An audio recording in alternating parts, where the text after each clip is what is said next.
আমন্ত্রণ জানাচ্ছি এটি নিউজের প্রতিদিনের নিয়মিত আয়োজন নিউজ আওয়ার এক্সট্রা। আমরা সাম্প্রতিক বিষয় নিয়ে এখানে কথা বলবার চেষ্টা করি এবং আজকে আপনারা জানেন যে বাংলাদেশের অর্থনীতিতে একটি অভূতপূর্ব ঘটনা ঘটে গেছে যে অনলাইন পেমেন্ট সিস্টেম পেপ্যালের একটি আংশিক সেবা বাংলাদেশে আনুষ্ঠানিকভাবে চালু হয়েছে। আমরা সবাই জানি সকালে এর উদ্বোধনী ছিল এবং প্রধানমন্ত্রীর তথ্য প্রযুক্তি বিষয়ক উপদেষ্টা সজীব ওয়াজেদ জয় এটি উদ্বোধন করেছেন এবং তিনি আশা প্রকাশ করেছেন যে এর মাধ্যমে হয়তো হুন্ডি এবং অবৈধভাবে যে টাকা লেনদেন এবং দুর্নীতি অনিয়ম অনেকটাই বন্ধ হবে এবং বিশেষ করে যারা ফ্রিল্যান্সার তারা খুব সহজে টাকা বাংলাদেশে আনতে পারবেন, যারা রেমিটেন্স পাঠান বাংলাদেশে তাদের জন্য অনেক সুবিধা হবে।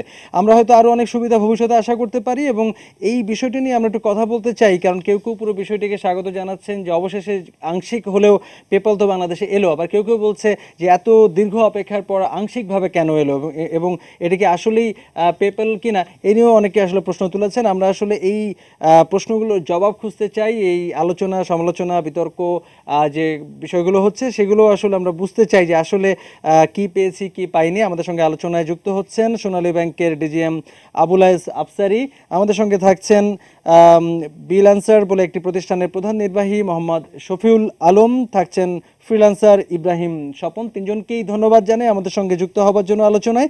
এবং আমাদের সহকর্মী এটি নিউজের সিনিয়র রিপোর্টার আরাফাত সিদ্দিকী, তিনিও আছেন আলোচনায়। আমরা তার একদম মাঠ পর্যায়ের অভিজ্ঞতাগুলো আমরা আসলে তার কাছ থেকে আমরা শুনতে চাই। এবং আমাদের সঙ্গে আরও একজন তথ্য প্রযুক্তিবিদ এবং ফ্রিল্যান্সার সাইদ ইসলাম, তিনি যুক্ত হবেন কিছুক্ষণ পরে। এবং তথ্য ও যোগাযোগ প্রতিমন্ত্রী জুনাইদ আহমেদ পলক, তিনিও আমাদের সঙ্গে হয়তো কয়েক মিনিট পরে যুক্ত হবার কথা রয়েছে। আমরা তার কাছেও তার ভাবনাগুলো শুনতে চাইবো।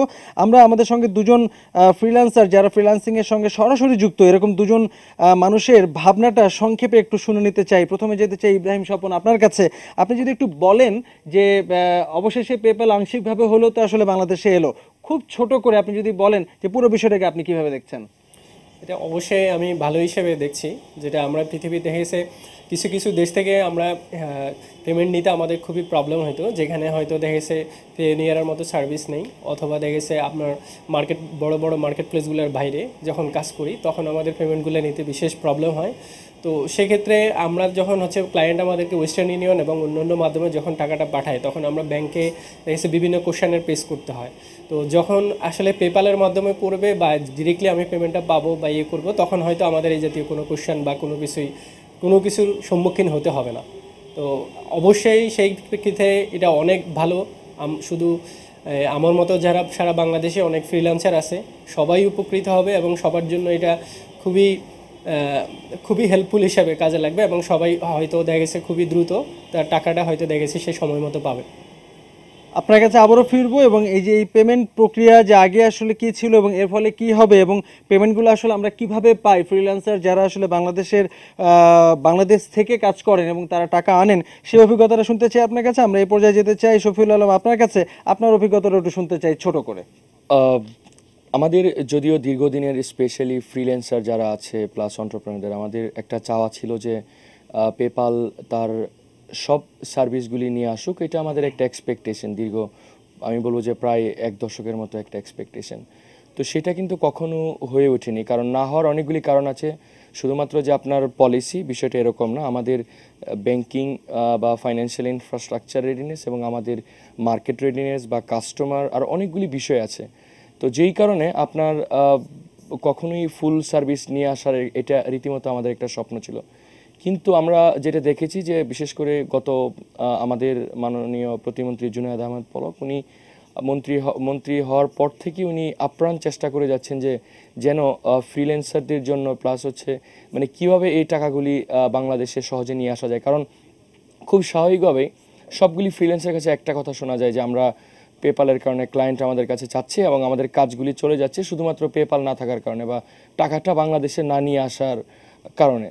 কারণ দেখা যায় যে আপনার ক্লায়েন্টে মোস্টলি বলে যে তোমার অ্যাকাউন্ট ডিটেল বলো, সো যেই কারণে বা পেপ্যাল হচ্ছে কনভিনিয়েন্ট অফ সার্ভিসেস, সো যেই কনভিনিয়েন্টের কারণে আমরা অনেক দিন ফ্রিল্যান্সিং ইনফেক্ট করতে পারি না। যখন আপওয়ার্ক বা এর আগে ওডেস্ক ছিল, সো ওই সময় থেকেই কিন্তু তারপর যখন আপনার ব্যাকএন্ডে যারা মানি ট্রান্সফার করতো আপনার ওডেস্ক প্লাস ট্রান্সপে এবং পেওনিয়ার, যারা কি আপনার মেইনলি ক্যারিয়ার ছিল আপনার মার্কেট প্লেসেস, কিন্তু তাদের যে এগ্রিমেন্ট বা আপনার সার্ভিস অফ স্কোপ এটা কিন্তু আপনার মাত্র কয়েকটা মার্কেট প্লেসের সাথে। মোস্টলি আমি যতটুকু জানি যে আপনার আপওয়ার্ক, ফ্রিল্যান্সার, ফিভার, তারপর হচ্ছে কি আপনার পিপল পাওয়ার, এরকম 5-6টা মার্কেট প্লেস। কিন্তু অনেকের কাছে আমি জানি যে যারা কখনো আপওয়ার্ক বা ফ্রিল্যান্সারে কাজ করে না, প্রায় আরও 80 থেকে 90টি টপ রেটেড ভালো ভালো আপনার মার্কেট প্লেস আছে।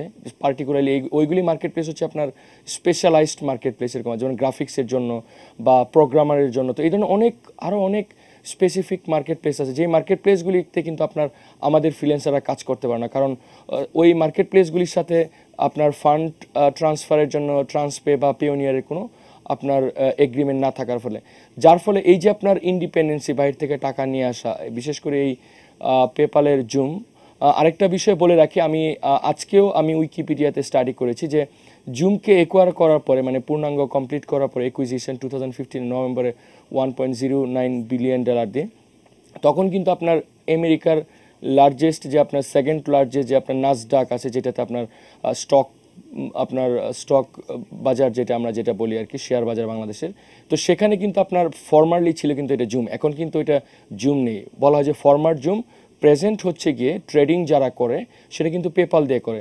এবং আপনি জুমের ওয়েবসাইটে যাওয়ার পরে আপনি দেখবেন যে ওইখানে দেয়া আছে যে আপনার PayPal Holdings Incorporation, Zoom Incorporation আর নেই, কারণ একুইজিশন করার ফলে এটা পেপালের একটা সার্ভিস হিসেবে আপনার ব্যবহৃত হয়েছে। কারণ পেপাল, যেটা আমরা বলে থাকি যে সবাই হয়তো এই তথ্যটা না জেনে বলে যে প্রায় 200টা দেশে পেপাল আছে, তাহলে কেন বাংলাদেশে নেই? আপনারা একটু যদি রিসার্চ করেন অনলাইনে, দেখবেন যে আপনার মাত্র 26 বা 29টা দেশে পেপালের ফুল সার্ভিসগুলি আছে। বাকি 109টা দেশে, 103টা দেশে হচ্ছে কি আপনার শুধুমাত্র উইথড্রয়াল ফেসিলিটি আছে। তারা পেপালের কোনো ধরনের আপনার ফান্ড ট্রান্সফার করতে পারে না, পেপাল কোনো পারচেজ করতে পারে না, যার ফলে ওই যে লিমিটেড সার্ভিসটা আপনার, তো পেপালের এটা চাইলেও শফিউল একটা আলম, আপনাকে কান্ট্রি একটু থামাচ্ছি, দিতে পারছে না। জি। একটু থামাচ্ছি, আপনার কাছে অবশ্যই আবারও ফিরবো আমরা। পেপ্যালের এই বিস্তারিত যে সুযোগগুলো আমাদের হাতে এখনই এই মুহূর্তে রয়েছে, ভবিষ্যতে কি পাবো সেগুলো নিয়ে আপনার কাছে হয়তো আসতে চাই।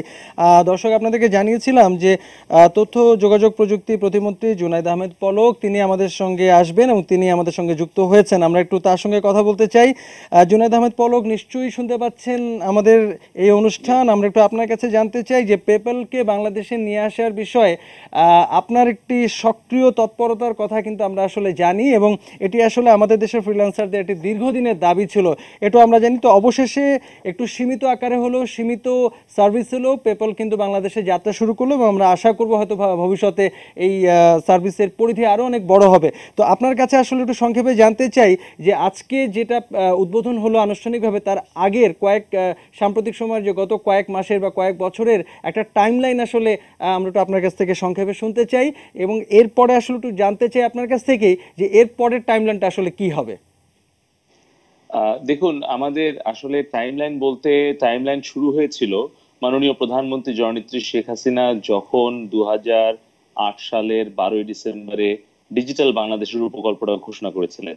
তারপরে কিন্তু অনেকেই এটা নিয়ে ঠাট্টা তামাশা করেছেন, অনেকে সমালোচনা করেছেন যে কিভাবে আমরা বাংলাদেশকে ডিজিটালে রূপান্তরিত করব।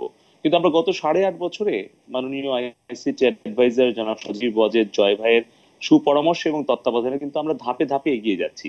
তো পেপাল একটা বড় একটা আমাদের চাওয়া ছিল, বিশেষ করে আমাদের তরুণ প্রজন্মের ফ্রিল্যান্সারদের, আইটি ফ্রিল্যান্সারদের, এবং যারা $15 বিলিয়ন আমাদের রেমিটেন্স পাঠান, এখন যেটা $13 বিলিয়ন, আমাদের প্রায় 1,18,00,000 প্রবাসী, তাদের দিক থেকে।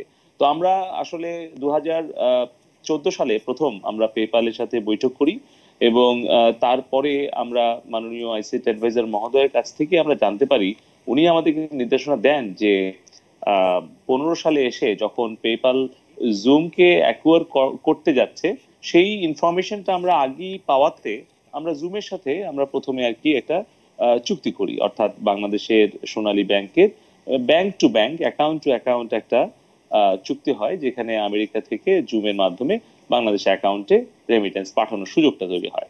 এটা ঠিকই, অনেকেই বলছেন যে 15 নভেম্বরে তো জুম ছিলই, এখন আবার নতুন করে কেন এই জুমের উদ্বোধন হচ্ছে?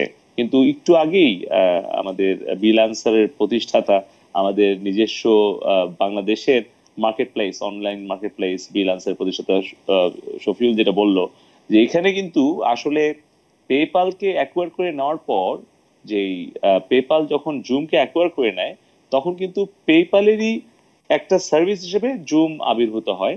এবং আগে যেটা হতো যে আগে কোনোভাবেই পেপালের অ্যাকাউন্ট থেকে বাংলাদেশে টাকা পাঠানোর কোনো সুযোগ ছিল না। কিন্তু এখন থেকে যেটা হলো, আজকে মাননীয় আইসিটি অ্যাডভাইজার জয় ভাই উদ্বোধন করার পরে আমরা বেশ কয়েক মাস হলেই ট্রানজাকশন চলছিল। এখন আমাদের সরাসরি প্রবাসীরা দিনে 24 ঘন্টা এবং সপ্তাহে 7 দিন, অর্থাৎ প্রতিটি দিন যে কোনো মুহূর্তে, যে কোনো সময়, যে কোনো জায়গা থেকে তারা বাংলাদেশ টাকা পাঠাতে পারবেন। এবং এর মধ্যে শুনেছেন যে আমাদের অত্যন্ত অল্প খরচে টাকাটা আসবে, এবং এটা হবে মানে 24 ঘন্টা যে কোনো সময়।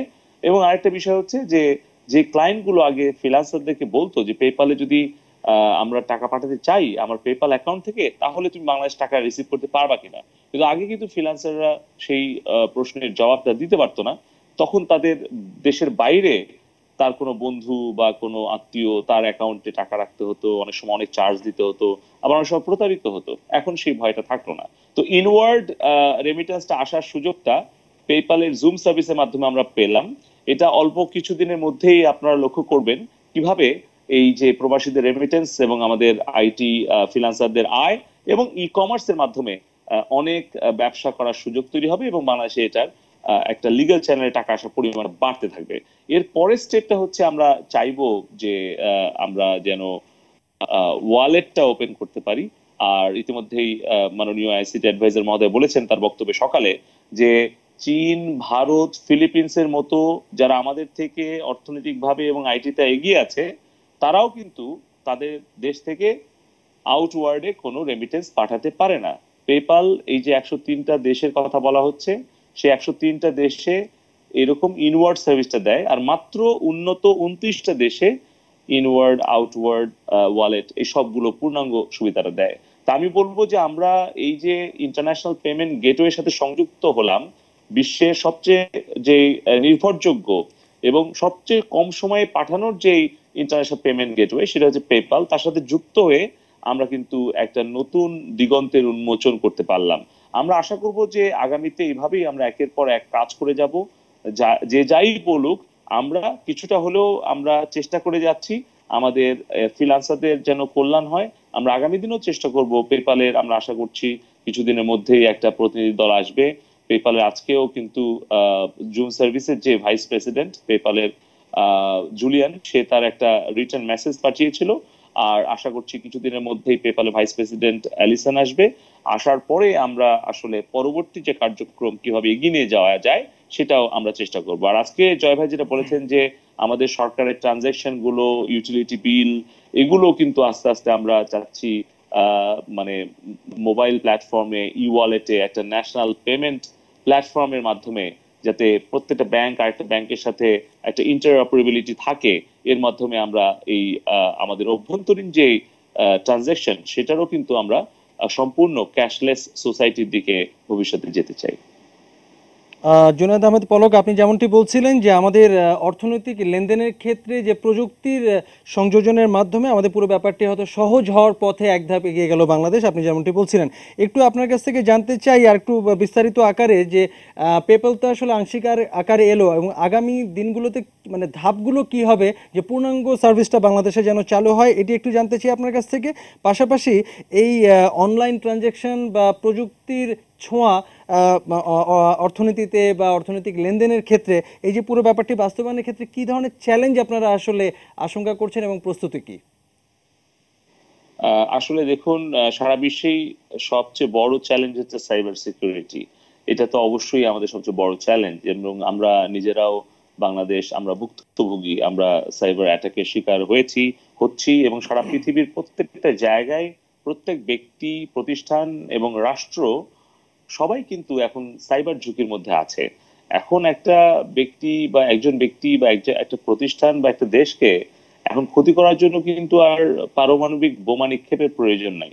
এখন কিন্তু সাইবার আক্রমণ করেই কিন্তু ব্যক্তি, পরিবার বা একটা রাষ্ট্রের ক্ষতি করা সম্ভব। তাই এই ঝুঁকিতে সবচেয়ে বড় ঝুঁকি আমার বিবেচনায় মনে হয় আমাদের সাইবার সিকিউরিটিটাকে এনশিওর করার জন্য আমরা পদক্ষেপ গ্রহণ করছি।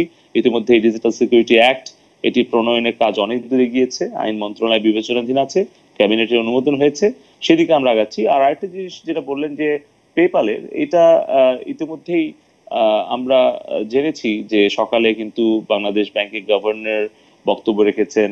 আমরা বলেছি, মাননীয় উপদেষ্টা জয় ভাই বলেছেন যে আমাদের অর্থনৈতিকভাবে আমরা সমৃদ্ধ যত হতে থাকব, তত আমাদের কিন্তু রেমিটেন্সের যে পলিসিটা সেটা ওপেন আপ হবে। এবং আসলে আমাদের কারেন্সি যেটা আছে, অর্থাৎ রেমিটেন্স রেস্ট্রিকশন যেটা আছে, আমাদের শুধু একা নয়, বিশ্বের সকল আহ, মধ্যম আয়ের দেশে যারা পরিণত হয়নি কিংবা যারা উন্নয়নশীল দেশ, তাদের প্রত্যেকেই কিন্তু এই রেমিটেন্স রেস্ট্রিকশনটা আছে। এটা সবাইকে বুঝতে হবে। এটা আমরা বাংলাদেশ কোনো বিচ্ছিন্ন কোনো বিষয় নয়। বা যারা এখন বলছেন যে অন্য দেশে আছে আমাদের দেশে কেন নেই, তাদেরকেও আমি অনুরোধ করব খোঁজ নিয়ে দেখেন যে এখনো কিন্তু ইন্ডিয়া, ফিলিপিন্স, তাদেরও কিন্তু যেই রেমিটেন্স রেস্ট্রিকশন আছে তারা কিন্তু এখন উঠায়নি। বিশ্বের শুধুমাত্র যারা খুবই উন্নত দেশ, যাদের আসলে অর্থনীতি অনেক শক্তিশালী, অনেক সমৃদ্ধ, তারাই কিন্তু তাদের কোনো রেস্ট্রিকশন নাই। তারা যত ইচ্ছা টাকা তাদের দেশে নিতে পারে, তাদের দেশ থেকে বাইরে যেতে পারে। তাই আমাদের প্রত্যাশা যে আমরা যত দ্রুত অর্থনৈতিকভাবে সমৃদ্ধ হতে থাকবো, আমাদের এই রেমিটেন্স রেস্ট্রিকশনটাও তত আস্তে আস্তে রিল্যাক্স হতে থাকবে। এবং আমরা যেটা চেষ্টা করছি সেটা হচ্ছে প্রথমত আমাদের দেশে টাকা আনার সুব্যবস্থাটা করা। তারপরে এখনো কিন্তু আমাদের সামনে অনেক কিছু নতুন পলিসি ইমপ্রুভমেন্টের ব্যাপার আছে। বাংলাদেশ ব্যাংকের গভর্নরের সাথে কথা হচ্ছে কিভাবে ব্যাংকগুলোতে ইলেকট্রনিক নো ইওর কাস্টমার, এই যে কেওয়াইসি, এগুলো নিশ্চিত করা যায়। এবং পাশাপাশি আমাদের যেই ন্যাশনাল পেমেন্ট প্ল্যাটফর্ম, যেটা আসলে মাননীয় উপদেষ্টা মহোদয় নির্দেশনা দিয়েছেন যে এখন কি হয়, এখন ব্র্যাক ব্যাংক তার বিকাশের মাধ্যমে ব্যাংকে নিজেদের মধ্যে লেনদেন করে। শিওর ক্যাশ হয়তো রূপালী ব্যাংকে তাদের নিজেদের মধ্যে, অগ্রণী ব্যাংকে তারা লেনদেন করছে। কিন্তু আমরা আসলে আমাদের মাননীয় উপদেষ্টা মহোদয়ের যে নির্দেশনা, সেটা হচ্ছে যে আমরা এমন একটা ন্যাশনাল পেমেন্ট প্ল্যাটফর্ম তৈরি করতে চাই যেখানে একটা ব্যাংকের সাথে আরেকটা ব্যাংকের একটা ইন্টারঅপারেবিলিটি নিশ্চিত হবে। এটা হচ্ছে আমাদের পরবর্তী ধাপ, সেটা নিয়ে আমরা কাজ শুরু করব। আর পেপালের সাথে আমাদের কথা চলছে, আগামীতে আরো নতুন নতুন ব্যাংক সংযুক্ত হবে এবং পেপালের নতুন নতুন সার্ভিস কত দ্রুত এবং আমাদের দেশবাসীর জন্য কত তাড়াতাড়ি আনা যায় সেটা প্রচেষ্টা থাকবে। তবে নির্দিষ্ট কোনো সময় এই মুহূর্তে তো বলা সম্ভব নয়।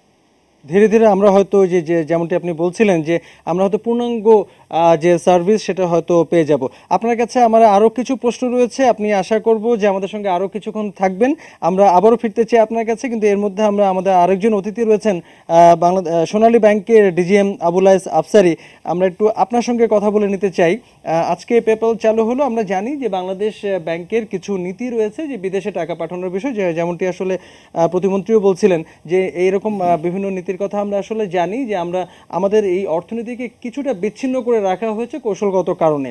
তো এই বিষয়টা আসলে একটু আপনি আমাদেরকে যদি একটু বুঝিয়ে বলেন যে এই যে আমরা আন্তর্জাতিক বিভিন্ন পেমেন্ট গেটওয়ের সঙ্গে সংযুক্ত হচ্ছে এবং ভবিষ্যতে আরও ব্যাপক আকারে হয়তো আমাদেরকে আরও অনেক ইন্টারন্যাশনাল সার্ভিসের সঙ্গে যুক্ত হতে হবে, আরও অনেক বিষয়ের সঙ্গে আমরা হয়তো সম্পৃক্ত হব। তো এরকম ক্ষেত্রে আসলে বাংলাদেশ ব্যাংকের বা আমাদের অর্থনীতির যে নীতিগুলো রয়েছে সেগুলো আসলে কতখানি যুগোপযোগী এবং কি কি পরিবর্তন আসলে করার পথে রয়েছে, এই ব্যাপারগুলো যদি আমাদেরকে একটু বুঝিয়ে বলেন। জি, ধন্যবাদ। অ্যাকচুয়ালি বাংলাদেশের অর্থনীতির এখন যে পর্যায়ে আমরা মাননীয় মন্ত্রী মহোদয় যে কথাটি বলেছেন সেই কথা সূত্র ধরেই আমি বলতে চাই যে বাংলাদেশে বাহিরের থেকে রিমিটেন্স আসার জন্য আমাদের পথ পুরোপুরি উন্মুক্ত আছে, কিন্তু আমাদের যেহেতু সীমাবদ্ধতা আছে ফরেন কারেন্সি বাহিরে যাওয়ার ক্ষেত্রে, সেই কারণে বিশ্বের অন্যান্য উন্নয়নশীল দেশের মতোই আমাদের দেশে সেই সিস্টেমটি চালু আছে। তো আমাদের আপনারা জানেন যে 1,18,00,000 মতো আমরা প্রবাসী বাংলাদেশি যারা আছেন তারা বাহির থেকে তাদের কষ্টার্জিত অর্থ দেশে পাঠাচ্ছেন এবং সেটি বাংলাদেশের একটি বিরাট খাত, প্রায় 13 থেকে 15 বিলিয়ন প্রতি বছরে এটি হচ্ছে। এবং আমাদের সবগুলো ব্যাংকের মাধ্যমে এই রেমিটেন্সগুলো অনেক আগ থেকেই আসছে। আমরা আসলে যখন আমরা পেপলের সাথে যোগাযোগ শুরু করলাম তখন আমাদের দুটো অবজেক্টিভ সামনে ছিল। একটি ছিল এই প্রবাসী বাংলাদেশিদের টাকা কত দ্রুততার সাথে এবং কোনো রকম শাখার ইন্টারভেনশন ছাড়াই তাদের হিসাবে জমা করা যায়, এটি একটি অবজেক্টিভ ছিল। আর দ্বিতীয় যেটি ছিল যে আমাদের এই যে লাখ লাখ ফ্রিল্যান্সাররা আছেন যারা আউটসোর্সিংয়ের মাধ্যমে কাজ করেন, তাদের সেই উপার্জিত অর্থ আমরা যদি নিরাপদ ওয়েতে আনতে পারি, সেটিও আমাদের আরেকটি অবজেক্টিভ ছিল। সেই উদ্দেশ্যকে সামনে রেখে আমরা যখন এই দুটো কোম্পানির মধ্যে আমাদের যোগাযোগ হয় এবং পারস্পরিক তথ্য বিনিময় হয় এবং আমরা উভয়ের তথ্য সংগ্রহ করে আমরা যখন জানতে পারলাম যে জুম আগে যে জুম ছিল সেটি পেপলের অধিগ্রহণ করেছে এবং এর বিস্তারিত তথ্য আমরা নিয়ে এরপর আমরা চুক্তির দিকে অগ্রসর হয়েছি এবং আমরা ইতিমধ্যে সেই চুক্তি সম্পাদন করেছি। আমরা নতুন প্রযুক্তিও এক্ষেত্রে সংযোজন করেছি। এখন আমাদের যে ক্ষেত্রে কমপক্ষে একদিন অথবা ক্ষেত্র বিশেষে 2, 3, 4 দিন লেগে যেত গ্রাহকের হিসাবে টাকা দিতে, এবং একজন গ্রাহককে শাখায় গিয়ে তার কোড নাম্বার বা একটা পিন নাম্বার দিয়ে সেখানে ডাউনলোড করে কিছু কাজ করে তাকে টাকাটা পেমেন্ট নিতে হতো। সেই সিস্টেম থেকে এখন গ্রাহকরা একেবারেই মুক্ত হবেন আমাদের এই মাধ্যমে। অর্থাৎ গ্রাহক শাখাও যেতে হবে না, শাখাও জানবে না, অথচ টাকাটা মুহূর্তের মধ্যেই তাদের হিসাবে জমা হয়ে যাবে। এই যে সুযোগ অবারিত হলো, আমরা আশা করছি এই সুযোগগুলো আমরা এই প্রযুক্তিটা অন্যান্য কোম্পানির ক্ষেত্রেও আমরা আস্তে আস্তে প্রয়োগ করব এবং তাতে বাংলাদেশের এই যে রিমিটেন্স, ইনওয়ার্ড রিমিটেন্স, আমরা বিশেষ করে ইনওয়ার্ড রিমিটেন্সের কথাই বলছি, এই ইনওয়ার্ড রিমিটেন্স অনেক বেড়ে যাবে, এটা আমাদের বিশ্বাস। আর পাশাপাশি আপনি যে বলছিলেন যে আমাদের অর্থনৈতিক কারণে এবং আমাদের আর্থিক ফাইন্যান্সিয়াল পলিসিগত কারণেই আমাদের কিন্তু ইনওয়ার্ড এবং আউটওয়ার্ড দুটো ভিন্ন মাত্রায় আমাদের পরিচালিত হয়।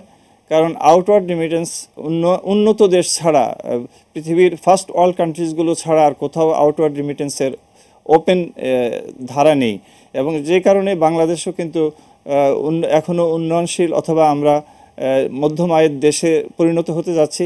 এই মুহূর্তে আমাদের সেই ধারাটি আপাতত আছে, তবে কিছু কিছু ক্ষেত্রে কিছু ছাড় দেওয়ার জন্য আমাদের ব্যাংকের পক্ষ থেকে ইতিমধ্যে যোগাযোগ করা হয়েছে। বাংলাদেশ ব্যাংকের সাথে আমরা এই বিষয়টি নিয়ে আলোচনা করব। আমরা আশা করছি স্টেপ বাই স্টেপ এটি আরও উন্মুক্ত হবে এবং আমাদের ফ্রিল্যান্সাররা সামনের দিকে খুব কম সময়ের মধ্যে কিছু সুবিধা তারা পাবেন। আপনার কাছে আবারও ফিরবো। আমার কাছে আরো কিছু প্রশ্ন রয়েছে আপনার কাছে, আমরা জানতে চাই কয়েকটি বিষয়, সেই বিষয়গুলো শুনবো। আমাদের সঙ্গে তথ্য যোগাযোগ প্রযুক্তি প্রতিমন্ত্রী জুনায়েদ আহমেদ পলকও আছেন, তার কাছে আমাদের আরো অনেক প্রশ্ন রয়েছে, সেগুলো নিয়েও যেতে চাই। তবে তার আগে নিচ্ছি ছোট্ট বিরতি, দর্শক সঙ্গে থাকবেন।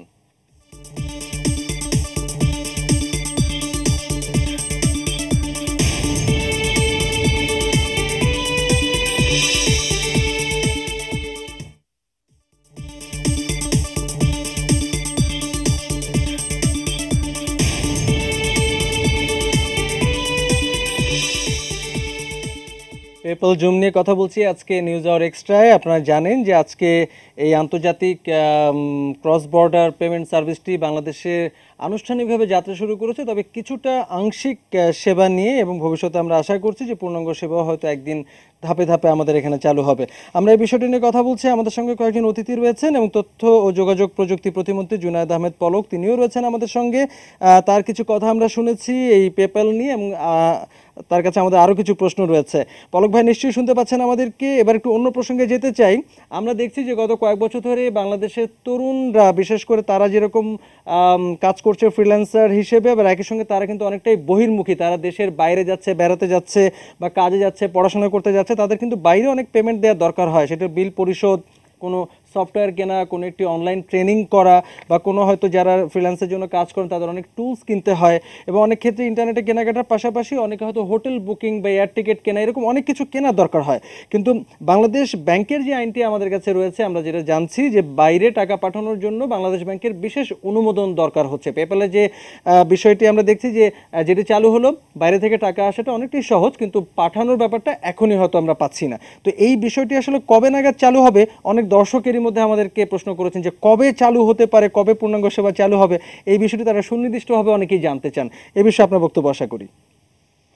প্রথমত হচ্ছে আমাদের একটা জিনিস খেয়াল করতে হবে যে ডিজিটাল বাংলাদেশের যে এই যাত্রাটা মাননীয় প্রধানমন্ত্রী শুরু করেছেন আজ থেকে 8.5 বছর আগে, এই 8.5 বছরে আমাদের কতটুকু আমাদের অগ্রগতি হয়েছে আমি সকলের উদ্দেশ্যে বলতে চাই এটিএন নিউজের মাধ্যমে যে আজ থেকে 8 বছর আগে আমাদের বাইরে খরচের সীমা ছিল হচ্ছে মাত্র $500, যেটার জন্য আমরা বারবার চেষ্টা করেছি, এখন সেটা বেড়ে দাঁড়িয়েছে $10,000। তো এটা কিন্তু অনেক বেড়েছে, এবং এখন যারা এক্সপোর্ট করছে সফটওয়্যার বা সার্ভিস কিংবা হার্ডওয়্যার, তাদের কিন্তু ERQ নামে একটি অ্যাকাউন্ট, ডলারেই টাকা রাখার সুযোগ আছে, এবং তারা সেখান থেকেই অ্যাকাউন্ট থেকে খরচও করতে পারে, এবং সেটাও কিন্তু অনেক বৃদ্ধি করা হয়েছে। তো আমি বলবো যে এখন কিন্তু আমরা চাইলে যে বাইরে খরচ করতে পারবো না বা হোটেল বুকিং দিতে পারবো না বা কোনো টুলস কিনতে পারবো না তা না, কিন্তু যেটা এখন দাবি যে পেপ্যালের ওয়ালেট ব্যবহার করে কিভাবে করা যায়, তো তার জন্য তো আমাদের একটু সময় লাগবে। কারণ যেই প্রথম দাবিটি ছিল যে পেপ্যালের মাধ্যমে আমরা কিভাবে টাকাটা আনতে পারি, সেটা আওয়ামী লীগ সরকার সেই সুযোগটা করে দিয়েছে দেশবাসীকে, জননেত্রী শেখ হাসিনার সরকার সেই সুযোগটা করে দিয়েছে। যেভাবে আমরা ইন্টারনেটের দাম কমিয়ে নিয়েছি, 78,000 টাকা থেকে নামিয়ে এনেছি 600 টাকায়, যেভাবে ঢাকার বাইরে ব্রডব্যান্ড কানেক্টিভিটি আমরা নিয়ে গেছি, সে একইভাবেই আমাদের প্রচেষ্টা চলছে যে কিভাবে আমাদের এই সুযোগগুলো আরো ধীরে ধীরে ধাপে ধাপে বাড়ানো যায়। তবে আমি বলবো যে আমাদের অর্থনীতি যেভাবে সমৃদ্ধ হচ্ছে, আমরা যত দ্রুত অর্থনৈতিক সমৃদ্ধির দিকে এগিয়ে যাচ্ছি, ততই আমাদের এই বিশ্বের সাথে তাল মিলিয়ে আমাদের যে রেমিটেন্স রেস্ট্রিকশন গুলো আছে সেগুলো আমরা দ্রুত তুলে ফেলতে পারবো।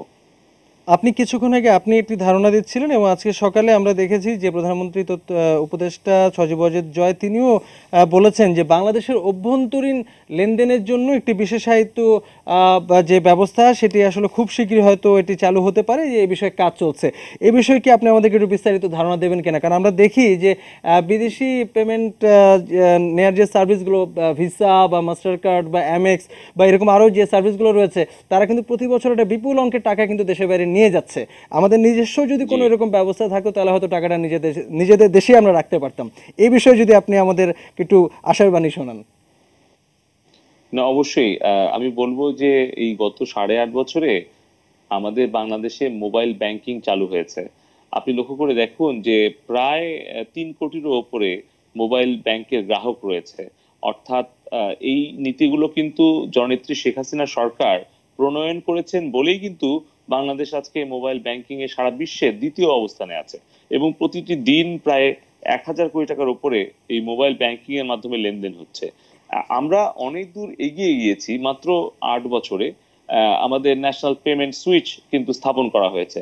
এখন মাননীয় আইসিটি অ্যাডভাইজার জয় ভাই যেটা বলেছেন সেটা হচ্ছে যে এখন আমাদের ন্যাশনাল পেমেন্ট একটা প্ল্যাটফর্ম তৈরি হবে, যেই প্ল্যাটফর্মটা তৈরি হলে পারে একটা ব্যাংকের সাথে আরেকটা ব্যাংকের ইন্টারঅপারেবিলিটিটাকে নিশ্চিত করা হবে।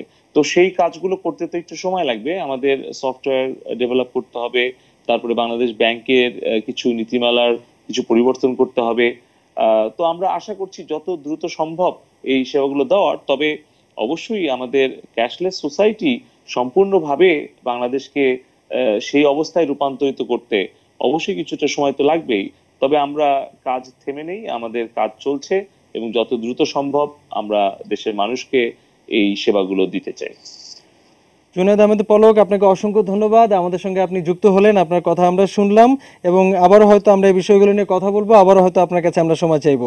কথা বলছিলাম তথ্য যোগাযোগ প্রযুক্তি প্রতিমন্ত্রী জুনায়েদ আহমেদ পলকের সঙ্গে। তিনি বলছিলেন আজকে যে পেপ্যালের যে আংশিক যে অংশটি সার্ভিসটি চালু হলো, সে বিষয়ে তিনি আসলে বলছিলেন, এবং ভবিষ্যতে কয়েকটি ধাপে আমরা আসলে এই পুরো ব্যাপারটিকে আরও কীভাবে বিস্তৃত করতে পারি সেই বিষয়টা নিয়ে সম্পর্কেও তিনি ধারণা দিচ্ছিলেন।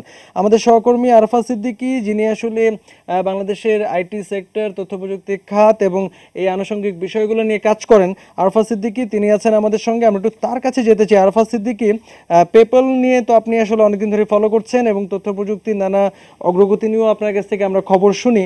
তো আজকে যে পুরো বিষয়টি যে হলো, আমরা সরকারি অনেক বক্তব্য পেলাম, প্রতিমন্ত্রীও কথা বলছিলেন। আমরা দেখছি গত কয়েক সপ্তাহ ধরে এই পেপ্যাল আসা না আসা নিয়ে এক ধরনের বিতর্ক কিন্তু সামাজিক যোগাযোগের মাধ্যমে বেশ সরগরম ছিল, একটা বিতর্ক দেখতে পাচ্ছিলাম। এই বিতর্কের ব্যাপারটা আপনি আসলে কিভাবে পর্যবেক্ষণ করেছেন?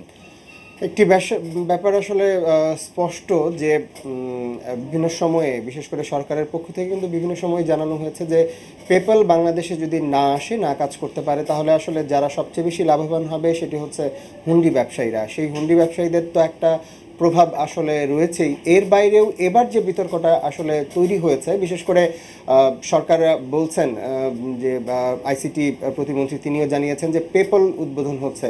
সাধারণ মানুষ আসলে যেটি কনফিউশনে পড়েছেন যে যদি পেপ্যাল উদ্বোধন হয় তাহলে সেটি আসলে ব্যাপারটি হচ্ছে পেপ্যালের যে সার্ভিস, এক্সপাস যে সার্ভিস, সেই সার্ভিসটার উদ্বোধন হলো এবং এইটি নিয়েই আসলে কিছুটা বিতর্ক ছিল। এবং যেটি বলছিলাম যে হুন্ডি ব্যবসায়ীদের কিছু দৌরাত্ম্য আছে, তারাও আসলে গণমাধ্যমগুলো যতটা না সরব ছিল তার চেয়ে বেশি ফেসবুকে জানা না জানা অনেকে সরব ছিল এই বিষয়টি নিয়ে এবং নানান রকম বিভ্রান্তি ছড়ানোর চেষ্টা হয়েছে, যেগুলো নিয়ে আসলে ওইভাবে যেহেতু যারা এই প্রচারগুলো চালাচ্ছেন তাদের কোনো ঠিকানা নেই আমি বলবো, এবং সেই কারণেই আসলে ব্যাপারগুলো ওইভাবে হয়তো সংবাদ মাধ্যমে উঠে আসেনি। কিন্তু ফেসবুকে কিন্তু ব্যাপক একটি অপপ্রচার চলেছে।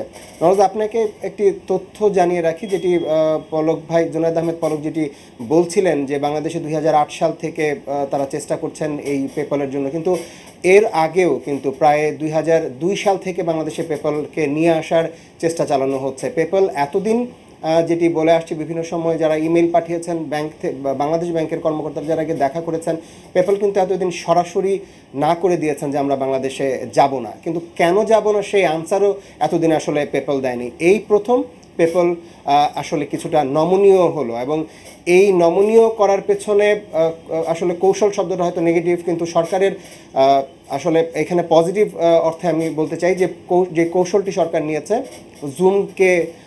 জুমের মাধ্যমে আসলে প্রবেশ করা। কেননা এই উদ্যোগটি কিন্তু সরকার আরও আগে নিয়েছে, যখন আসলে মাত্র শোনা যাচ্ছিল যে জুম পেপ্যাল হয়তো কিনে নিতে পারে, এবং সেই সময়টায় জুমের সঙ্গে বাংলাদেশের যুক্ত হওয়া এটি আসলে একটি দূরদর্শী সিদ্ধান্ত বলা যায়। কেননা জুম পেপ্যাল কিনে নেওয়ার পর আমাদের কিন্তু আসলে যাত্রা শুরু হলো।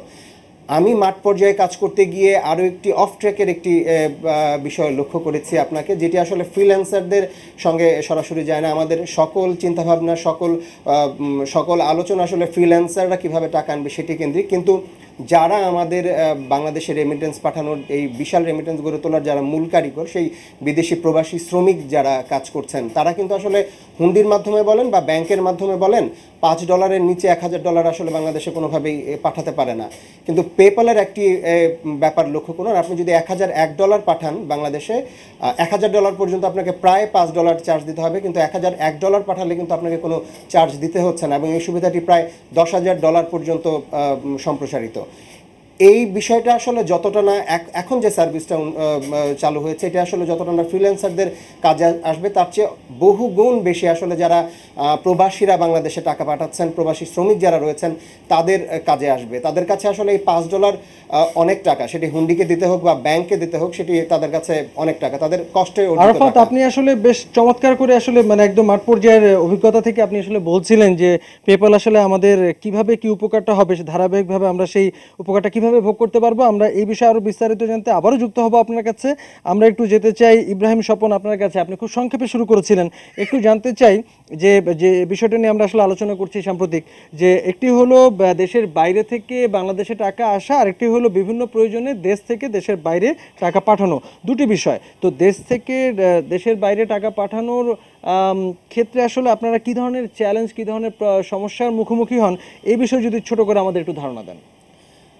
প্রথমে যে সমস্যাগুলো আমরা ফেস করি, যখন হচ্ছে আমরা জনপ্রিয় কিছু মার্কেট প্লেস, আপওয়ার্ক এবং ফ্রিল্যান্সার এবং হচ্ছে ফিভার, তো এগুলোর বাইরে যখন আমরা কাজ করি, তো তখন হয়তো দেখা গেছে আমাদের পেমেন্টগুলো হয়তো দেখা গেছে আমরা নিতে খুবই প্রবলেম হয়। ক্লায়েন্ট অনেক সময় তাদের ব্যাংকে যাওয়া আসায় এগুলো দ্বারা অতটা স্বাচ্ছন্দ্য বোধ করে না, কিন্তু এই পেমেন্টে দেখা গেছে তার পেপ্যাল অ্যাকাউন্ট আছে, কিন্তু সে চাইলে আমাকে হয়তো দেখেছে আমার যদি পেপ্যাল থাকতো পেপ্যালে আমাকে পাঠাতে পারতো। কিন্তু এখন এই প্রবলেমটা যেহেতু আমরা দীর্ঘদিন যাবতীয় ফেস করে আসতেছি, কিন্তু এখন যেহেতু মোটামুটি আমরা অ্যাটলিস্ট পেমেন্টটা আমরা নিতে পারবো। এবং সেটা এখন অনেকেই বলে এটা পেপাল জুম নাকি পেপাল, তো এখন সেটা আসলে আমরা আংশিকভাবে হলেও অন্তত আমরা সেটা হচ্ছে পাচ্ছি, এবং আমরা টাকাটাও হয়তো দেখছে খুব দ্রুতই নিতে পারবো। কিন্তু ক্লায়েন্ট আমাকে পেমেন্টটা আমাকে সে পেপালেই করতে পারছে।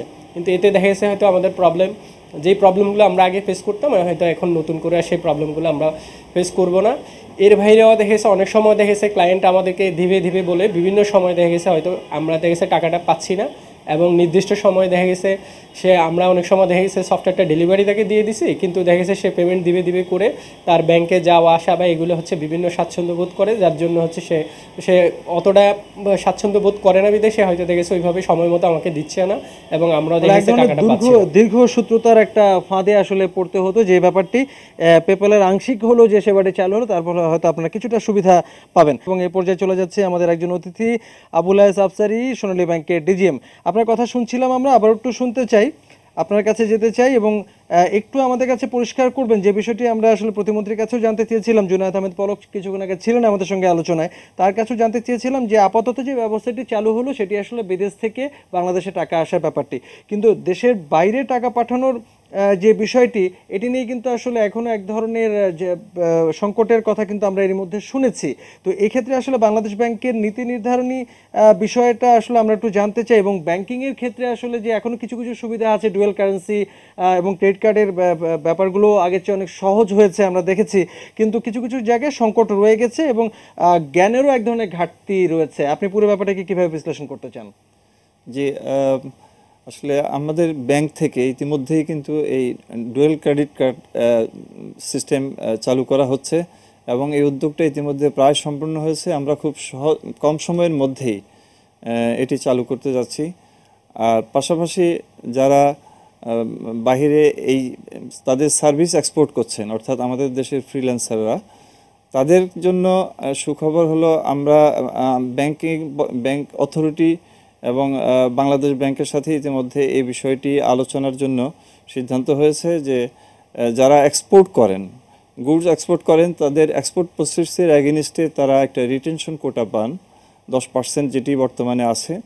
সেরকম যারা তাদের সার্ভিস এক্সপোর্ট করছেন তাদেরকেও এরকম একটা পার্সেন্টেজ যাতে অনুমোদন করা হয়, যাতে করে তারা বিদেশে তাদের ই মার্কেটিং অথবা কোনো রকমের পেমেন্ট দেওয়ার ক্ষেত্রে তারা যে সুবিধাটা ভোগ করতে পারেন, সেটি খুব সহসাই উদ্যোগ নেওয়া হবে। এবং আগামী মাসেই আমাদের এরকম একটা সিদ্ধান্ত আছে, বাংলাদেশ ব্যাংকের সাথে সোনালী ব্যাংকের এ বিষয়ে আলোচনা হবে, এবং আমরা আশা করছি এটা খুব যৌক্তিক কারণেই এটি খুব স্বল্প সময়ের ভিতরেই এই সুবিধাটি আসবে বলে আমরা আশা করছি। আবারও ফিরবো আপনার কাছে, আমরা আবারও যেতে চাই আমাদের সঙ্গে যিনি ছিলেন শফিউল আলম। আপনি আপনার কথাগুলো বলছিলেন অনুষ্ঠানের শুরুর দিকে, আবার একটু যেতে চাই যে আমরা দেখলাম যে সরকার কিন্তু নানাভাবে চেষ্টা করছে যে আন্তর্জাতিক পেমেন্ট গেটওয়ে বা পেমেন্ট ব্যবস্থার সঙ্গে বাংলাদেশকেও নানাভাবে যুক্ত করতে, সেটা সীমিত আকারেও আমরা দেখছি যে কিছু কিছু ক্ষেত্রে বিভিন্ন ধাপে কিন্তু আসলে বাস্তবায়িত হতে শুরু করেছে। এবং আমরা দেখছি যে এক্ষেত্রে আসলে যারা ফ্রিল্যান্সার রয়েছেন গত কয়েক বছর ধরে, তারা সরকারকে নানাভাবে নানা পরামর্শ দিচ্ছেন, বিভিন্ন প্রস্তাব দিচ্ছেন, বিভিন্ন দাবি জানাচ্ছেন, এবং সরকারও সেগুলো বিবেচনা করছে। তো আজকে একটি মাইলফলক হিসেবে যদি আমরা দেখি যে সীমিত আকারে হোক আর যেভাবে হোক, আনুষ্ঠানিকভাবে কিছু তো শুরু হলো। যে পেপালকে আনাই যাচ্ছিল না, সেই পেপাল তো শেষ পর্যন্ত বাংলাদেশে এলো। যেভাবেই হোক, ভবিষ্যতে হয়তো তাদের সেবা আরও সম্প্রসারিত করবে। তো এই পর্যায়ের ফ্রিল্যান্সারদের পক্ষ থেকে আসলে আপনাদের কোনো কি বক্তব্য বা প্রস্তাব বা সুপারিশ বা কোনো পর্যবেক্ষণ রয়েছে কিনা? Thank you.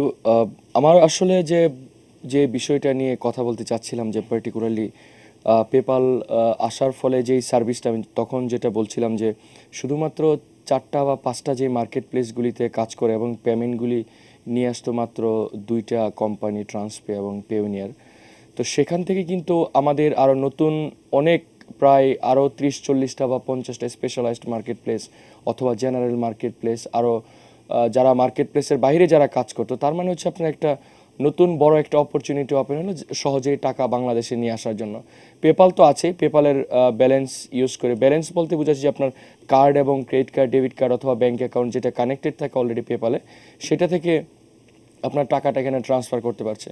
But full service নিয়ে যেটা ইতিমধ্যে দীর্ঘদিন ধরে আলোচনা হচ্ছে বা সবচেয়ে যেটা বিতর্কিত বিষয়, কেন পেপ্যালের ফুল সার্ভিসগুলি সেখানে আসছে না। তো আমি বারবার বলার চেষ্টা করেছি যে যদি বাংলাদেশে ফুল পেপ্যাল সার্ভিস নিয়ে আসতে তাহলে অনেকগুলি বিষয় একসাথে চিন্তা করতে হবে। এটা একটা ফুল ইকোসিস্টেম, এরকম না যে আপনার গভর্নমেন্ট এককভাবে সেটা করতে পারবে অথবা ফ্রিল্যান্সাররা চাইলেই হবে বা পেপাল চাইলেই হবে, বিষয়টা এরকম না কিন্তু। কারণ আমাদের যে চ্যালেঞ্জগুলি আছে সেই চ্যালেঞ্জগুলিকে আপনার ফার্স্ট আইডেন্টিফাই করতে হবে, তা নাহলে হয়তো আমরা ফিউচারে আমরা যে ফুল সার্ভিস যেটা আমরা কিছু কিছু চাচ্ছি বা তখন এটা ডিফিকাল্ট হবে। একটা হচ্ছে যে আমাদের মার্কেটটাকে রেডি করতে হবে, নাম্বার ওয়ান হচ্ছে আপনার ফাইন্যান্সিয়াল টেকনোলজি বা ইনফ্রাস্ট্রাকচারগুলি ব্যাংকের রেডি করতে হবে। পলিসিগত বিষয়গুলি আমার কাছে খুব কঠিন মনে হয় না, অ্যাপার্ট ফ্রম দ্য আউটওয়ার্ড, কারণ আউটওয়ার্ড এটা পসিবলও না। পেপ্যালের আরেকটা সার্ভিস হয়তো আমাদের জাস্ট প্রয়োজন আছে আমি মনে করি, বাকি অন্যগুলি ওয়ালেট সার্ভিসটা যেটা নিয়ে সবার প্রশ্ন, তো সেটার জন্য তো কার্ড ইউজারও লাগবে। পেপ্যাল যে আসবে সেক্ষেত্রে একটা হচ্ছে কি আপনার ব্যাংকের যে আপনার ইন্টার ব্যাংক ফান্ড ট্রান্সফার বা বাংলাদেশ ইলেকট্রনিক ফান্ড ট্রান্সফার নেটওয়ার্কের সাথে যে আপনার রিয়েল টাইম তার কোর ব্যাংকিং সিস্টেমের সাথে যে কানেক্টিভিটিটা আছে আপনার ফর কেওয়াইসি, সেটা যতক্ষণ পর্যন্ত না আসছে। আর পাশাপাশি আমাদের যে কার্ড পেনিট্রেশন আমরা যদি দেখি সারা বাংলাদেশে, আমার কাছে মনে হয় না যে 1 লাখের মতো ক্রেডিট কার্ড আছে, বা যারা আই ব্যাংকিং যারা আমরা ইউজ করছি সেই কতজন আই ব্যাংকিং ইউজ করছি, যে আমরা যতই বলি না কেন যে আমরা এরকম ফাইন্যান্সিয়াল সার্ভিসগুলি আরও গ্লোবাল সার্ভিসগুলি চাচ্ছি, আমরা তো নিজেরাই টেকনোলজি যারা ইউজার যারা আছে তারা তো আসলে প্রপারলি ইউজ করছি না, আই ব্যাংকিং ইউজ করছি না। বা ই কমার্সে যে আপনার কত প্রায় 10,000 প্লাস আপনার এফ কমার্স মিলে প্রায় পোর্টাল আছে, তো সেখানেও তো আপনার আমাদের transaction electronic transaction less than kind of 2% অথবা এরকম 3% হবে, যার ফলে যে আমরা যদি এই ধরনের সার্ভিসগুলিকে আরও গ্লোবালাইজড হতে চাই, সবাইকে একত্রে কাজ করতে হবে। সেটা বাংলাদেশ ব্যাংক, বাংলাদেশের কমার্শিয়াল ব্যাংকগুলি, তারপর হচ্ছে আমাদের যারা ইউজার যারা আছে, পার্টিকুলারলি আমি বিশেষভাবে বলবো যারা নেটিজেন বা ইন্টারনেট সিটিজেন যারা আছে, যাদের ইন্টারনেট অ্যাক্সেস আছে, তখনই কিন্তু আপনার ফাইন্যান্সিয়াল ইনস্টিটিউটগুলি প্রেফার করবে আপনার এই টেকনোলজিগুলিতে ইনভেস্ট করতে, কারণ এগুলি খুবই এক্সপেন্সিভ। আমরা যতই দূর থেকে ভাবি না কেন যে আইটি বা সফটওয়্যার এইসব জায়গাগুলিতে টাকা পয়সার প্রয়োজন নেই, শুধু মাথা হলে হয়, বিষয়টা আসলে এরকম না। আপনার অনেক ধরনের মার্কেটিং থেকে শুরু করে ইনফ্রাস্ট্রাকচার, এগুলি মেনটেনেন্সের কস্ট অনেক বেশি। সো যেই কারণে শফিউল আলম, আপনাকে একটু থামাতে হচ্ছে। আপনি কিন্তু আসলে খুব দারুণভাবে বিশ্লেষণ করছিলেন এবং আপনি বলছিলেন যে কিছু চ্যালেঞ্জ রয়েছে, যে চ্যালেঞ্জগুলো আসলে আমাদের একটু নজর দিতে হবে এবং সেগুলো কিভাবে কাটিয়ে ওঠা যায় সেই বিষয়টি আপনার কাছে আমরা একটু বিস্তারিত আকারে শুনতে চাই। আমাদের আলোচনা আরও চলবে, আমাদের পরবর্তী অংশে আপনার কাছে আবারও ফিরবো। দর্শক, আমরা নিউজ আওয়ার এক্সট্রায় ছিলাম, নিউজ আওয়ার এক্সট্রার আয়োজন এ পর্যন্তই, তবে আমাদের আলোচনা কিন্তু চলবে। আমাদের এর পরের আয়োজন রয়েছে পলিটিক্স প্লাস, যে আলোচনাটি চলছে সেটি পলিটিক্স প্লাসে আমরা কন্টিনিউ করব। আমাদের সঙ্গেই থাকবেন।